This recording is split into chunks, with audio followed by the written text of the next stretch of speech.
మిథున అందరూ అయితే ఇంక టిఫిన్ చేస్తూ ఉంటే, అలంకృత అయితే "అక్క నీ రూమ్‌లో పెట్టాను నా డ్రెస్ వెళ్లి తెచ్చుకుంటాను" అని చెప్పని అంటుంది. సరే వెళ్లి తెచ్చుకోపో అని చెప్పంటే, ఈ లోపలైతే ఇంక మిథునకైతే దేవ అని చెప్పేటప్పటికి ఇంక మళ్ళీ అయితే తను గుర్తు తెచ్చుకుంటుంది. అయ్యో! ఆ రూమ్‌లోనే కదా దేవా ఉన్నాడు. ఇప్పుడు అలంకృత చూస్తే ఏం జరుగుతుందో ఏమో అని చెప్పని ఇంక కంగారుగా పరిగెత్తుకుంటూ అయితే పైకొస్తుంది. ఈ లోపల ఇంకా అలంకృత అయితే పైకెళ్ళి ఇంక బెడ్ మీద అయితే దేవా పడుకొని ఉంటాడు. ఇంక ఒక్కసారిగా అయితే పెద్దగా అరిచేస్తుంది.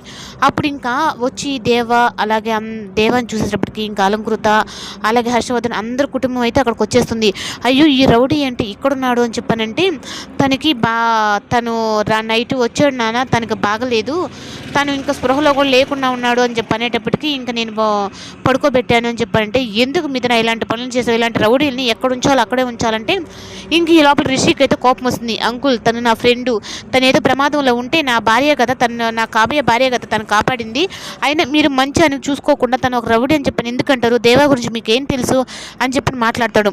ఇంకా అక్కడ వరకు మాత్రం ఏదో ఒకలాగా ఇంక రిషి అయితే వెళ్ళి రే దేవా అని చెప్పని అనగానే అప్పుడు స్పృహలోకి వచ్చి నేను ఎక్కడున్నాను ఏంటి అని చెప్పనని అంటాడు.